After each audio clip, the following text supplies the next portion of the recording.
It's really a pleasure Yes. to have you here. I'd like to introduce you to our audience. I have your little list. You were appointed with many awards.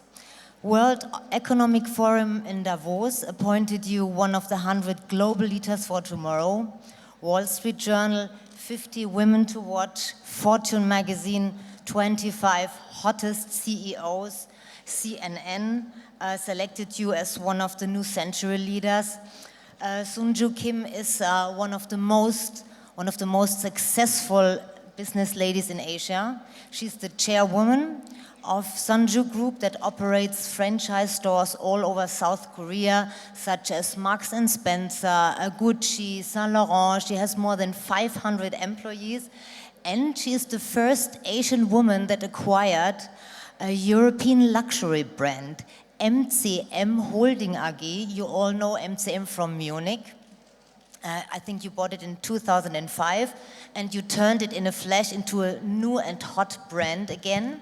We come to that later.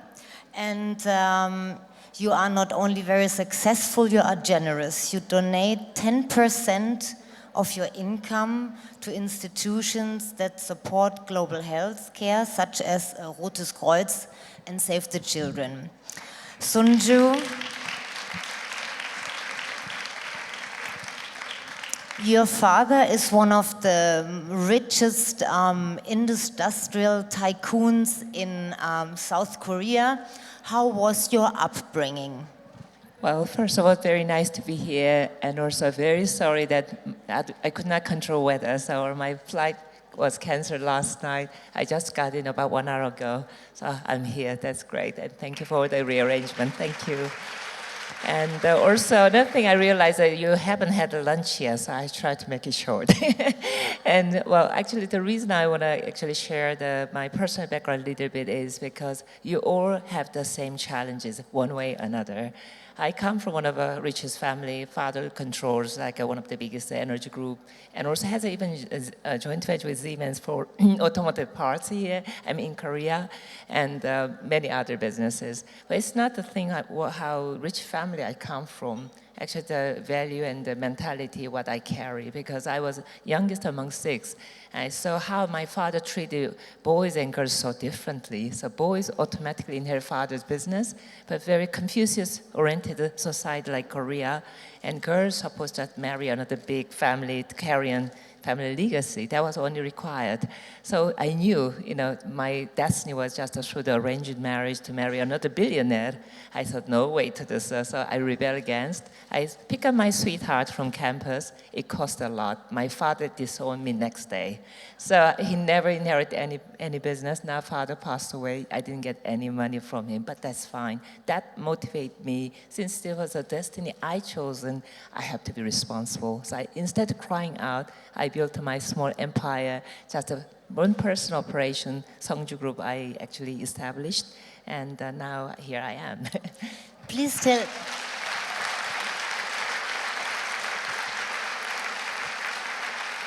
You convinced your father to let you study abroad. How did you do that? It's a very funny story. Actually, my father never allowed to study abroad. After graduating Korean college, without having much English that time, I got accepted to Amherst College as a junior, as a transfer student. Father said, why do you women need further studies? Without marrying husband, following him, no way to get out. So what I did was, even I started to protest, but he never mind. So eventually, I tried to invite all the highest dignitaries who graduated from Amherst. That time, luckily, Japanese ambassador in Korea, he also graduated from Amherst College, and or some other, like a prime minister or some cabinet member in Korean government. My father truly respects. So I invite all these dignitaries coming to my father's house for dinner. My father said, no way, younger, invite those dignitaries, they are not coming. So he didn't come. So when he came home around 10:30 after his own dinner, he saw all these gentlemen waiting for him in the living room after our own dinner. And so we sat around, and these Amherst graduate, these dignitaries say, well, we heard that your daughter got accepted to Amherst, which is quite prominent New England college. You never heard, but it's a very good one.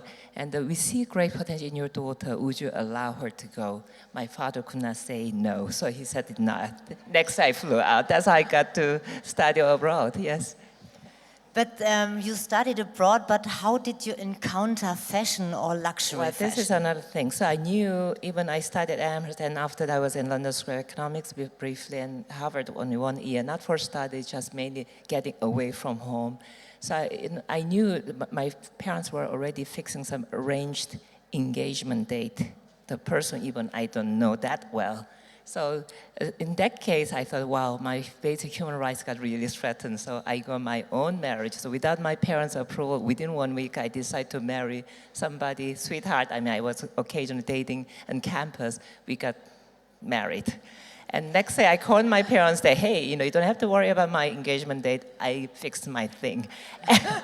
Then, guess what? My parents were just speechless. They hung up, then they pulled my name out of family tree. That's how I became. I became penniless, of course. So, I dropped out from school, and my first job happened to be working at Bloomingdale's in New York. That's how I got trained fashion retailing. You started at Bloomingdale's, right? Please tell us about your beginnings in the fashion industry. Well, actually, it was an agony because first I have no clue about fashion.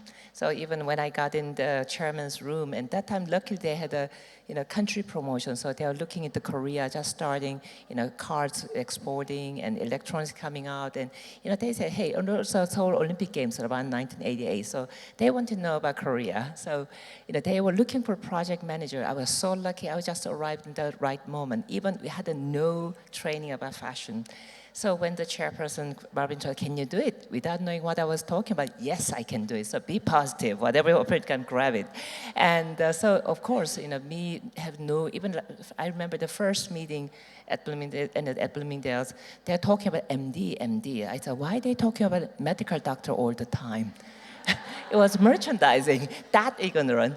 So obviously, as a foreigner, without having any knowledge about fashion, and also even didn't have much English as much I am now, and I was really very badly, not treated, but very badly regarded in that regard, because it was something very higher position I had, project management, in a kind of role, but without having it was tough. But those 3 years, I truly actually attribute to Mr. Marvin Straub. Actually, he recently just passed away, but he was like my mentor, and I really learned so much from him. So when it was like a cutthroat training, we call it in New York.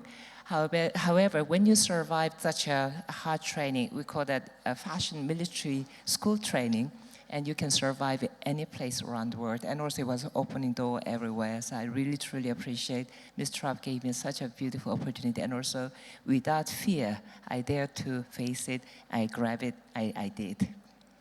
I think it's interesting that there are so few women working in top position in fashion.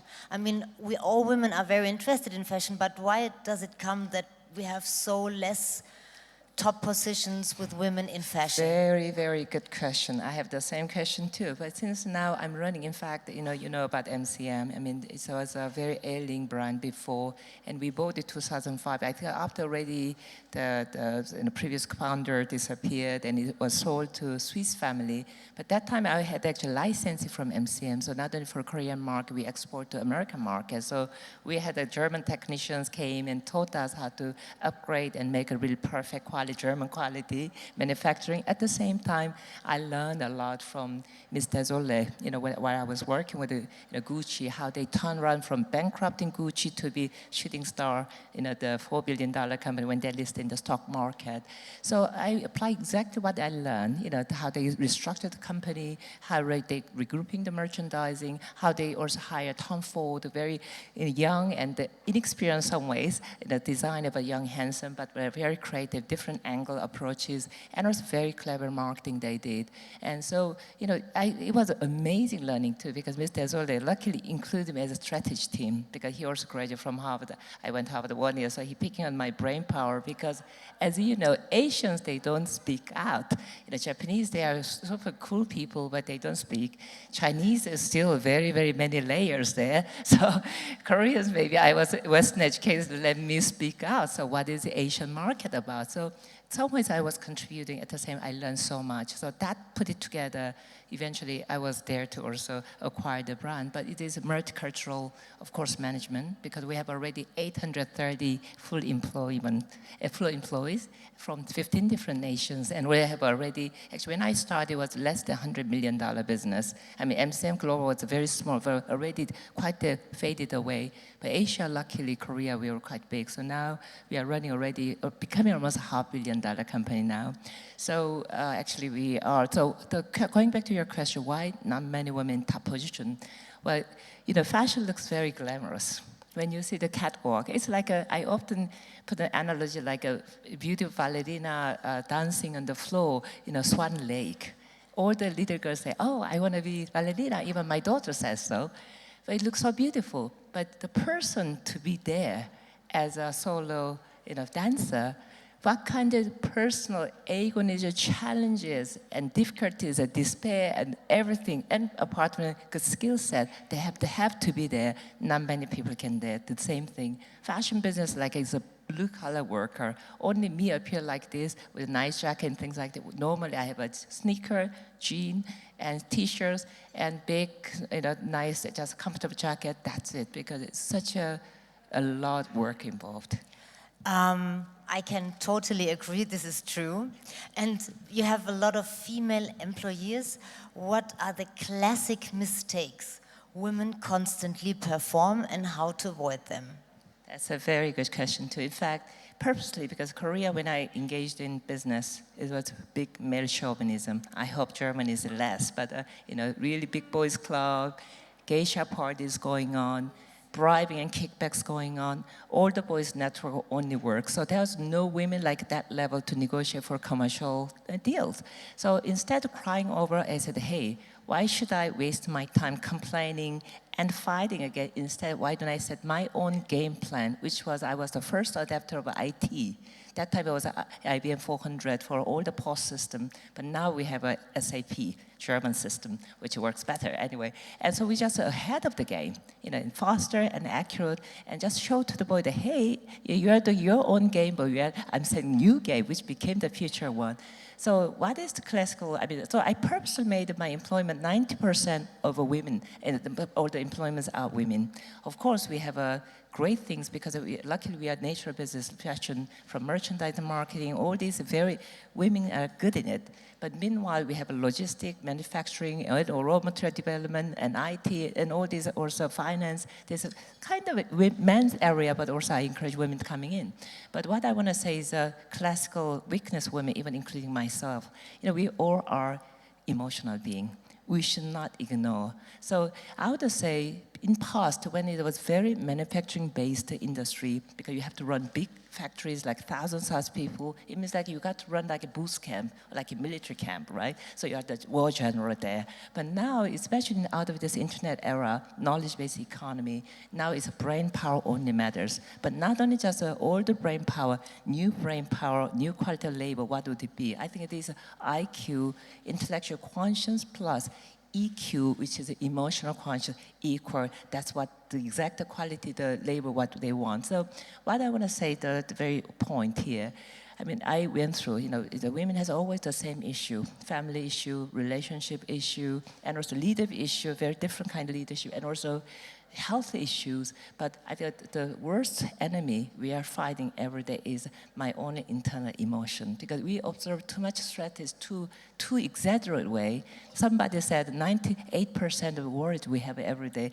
is not realized. Only 2% we worry too much, but unfortunately women amplify the stress into us instead of taking it out. So that's why I think we have to do a lot of exercise. Really, we have to learn how to overcome our emotion in discipline and good way. But this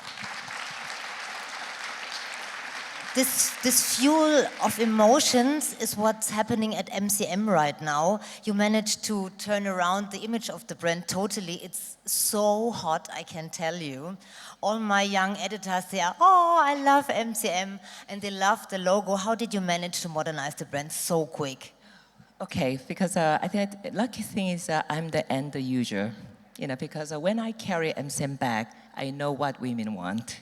Because man, well, sorry to say, when you see all the bags and clothing on mannequin or in a supermodel, ever look perfect. When you wear it, when you carry it, there's a lot inconveniences, difficult, some lacking for the immediate I get. I think that was the first actual advantage I had. Secondly, obviously, a lot of women around me, because they have a really kind of different value added.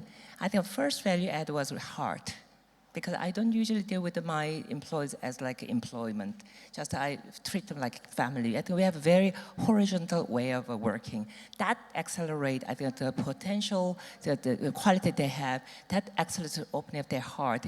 For me, it's not just that we are working by contract, by money. When you work with a passion and heart, you can be 10 times, 100 times more hardworking, more efficient, and also more creative. So I got a great advantage for this. So all my team around, even including our store managers, when we go, we just laugh and dancing together. I'm not treating like my subordinate. They are my colleagues, my dear sisters. That's the way. Okay, thank you so much for the insights of MCM and for encouraging us to stay more to our emotions. And thank you so much. Thank you very much. Okay.